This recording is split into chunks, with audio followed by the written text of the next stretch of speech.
Hi everyone.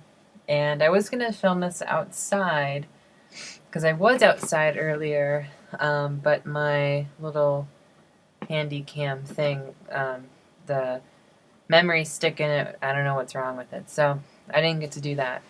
And so I figured, I'm done writing a script and I had, some extra time, so I decided to make a vlog for all of you and to all of you because I haven't made a personal vlog in quite a little while. Let's push that down there.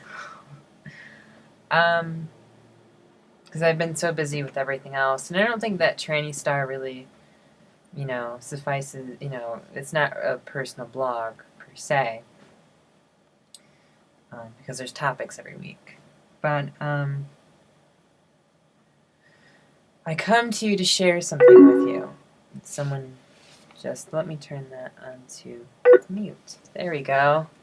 That wasn't your instant messenger, I promise. A few days ago, I came out to my father that I am trans. And I know a lot of you may have known that I wasn't out to my father yet, or you may have, and a lot of you wondered how I could keep it a secret and all these other things, and I didn't really keep it a secret. I just kind of, after a while stopped showing up at the house. I didn't come over. I had excuses of why I couldn't come over. I live like 30 minutes away, so it's not like you can walk down the street and come to my apartment or anything. And he doesn't really know where I live. It's a strange situation. Um, so it was really easy for me to avoid coming out to him.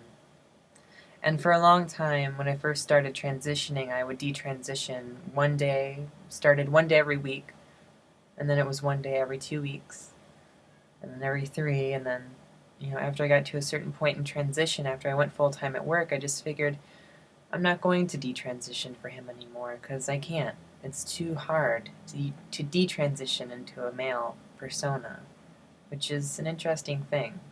It's easier the way I am now. And it's a very interesting thing to think about um, if we think about the adaptability of, the human mind and our existence and our perception of who we are, to be that adaptable. It's really neat, really cool. So anyway, I was sitting eating my lunch like 3 days ago, and I'm like, okay. So I picked up my phone, I dialed his number, and I called him. And I think that is the best way to plan these things out. Now, for me, personally, I didn't want to show up at his door because I think that is kind of traumatic for both parties.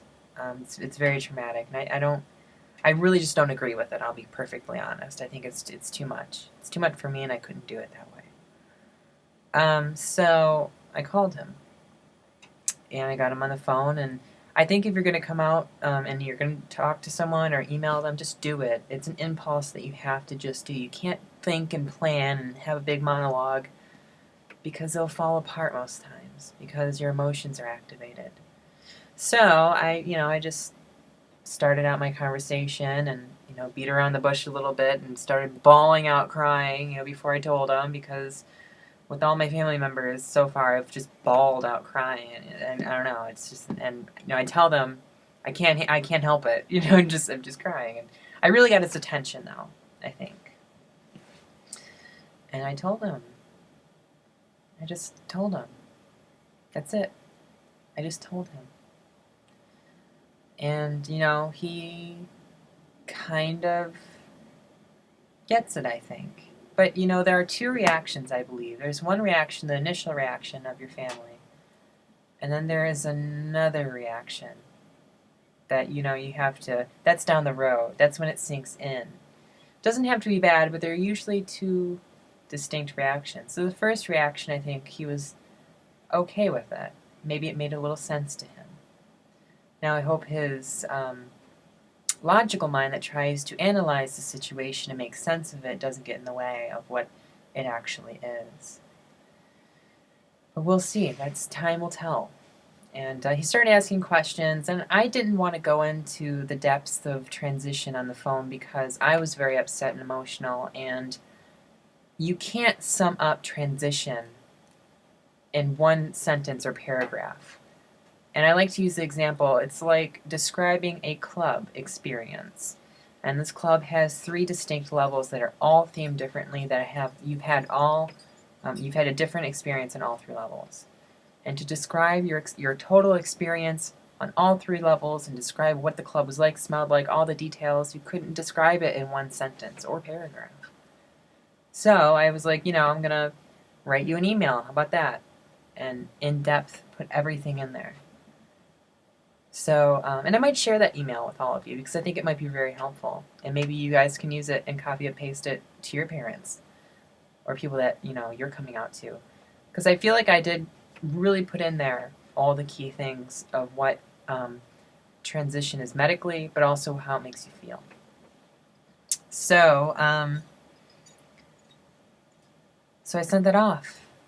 And then the next day, I was going to give him a few days. The next day, I'm driving to work on a Saturday morning at 7:30 a.m. and my tire goes flat. I pull over to the side of the road. And I have Allstate, but it's through my old name, and it's through his name as well. So I'm kind of freaking out about calling Allstate because they may need to talk to him, and he may need to show up because it's not my name on the card and all these things. And so I just flirted relentlessly with the dude, and he was really cool about it. He didn't make, he didn't really ask any questions. But I had to call my dad early that morning and tell him, what happened and not to be alarmed if he got a call from Allstate, etc. And you could tell he was a little shaky in his voice, and we had a simple conversation and it ended. And then he called back and started just to talk to me like he used to talk to me about everything, that's going on. And nothing related to my transsexuality, but you could still see the shakiness and hear it in his voice, but he was talking to me. And that's a good sign. It could be a sign of denial, but it could also just be a sign that he's trying. And for that, I am totally, totally thankful for.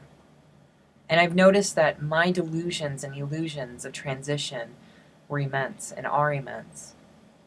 And that we have all these things that we hold on from childhood about being punished, or whatever you've held on that are irrational views from childhood that you were taught or you experienced.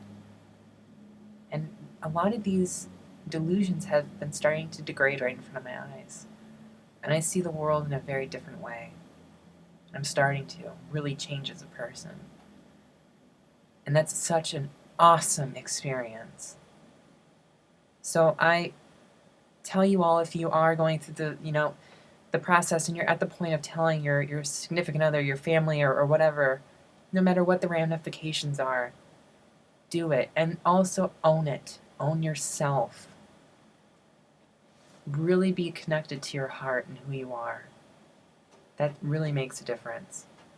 And you'll start to see some of these delusions and illusions that you have about the whole situation dissipate. And a whole new chapter of life truly does open. And this chapter is a real one. It's a nonfiction, not a fiction. And it's exciting. So I give you all good wishes and good experiences. And may your life and transition be harmonious and be the celebration that it should be.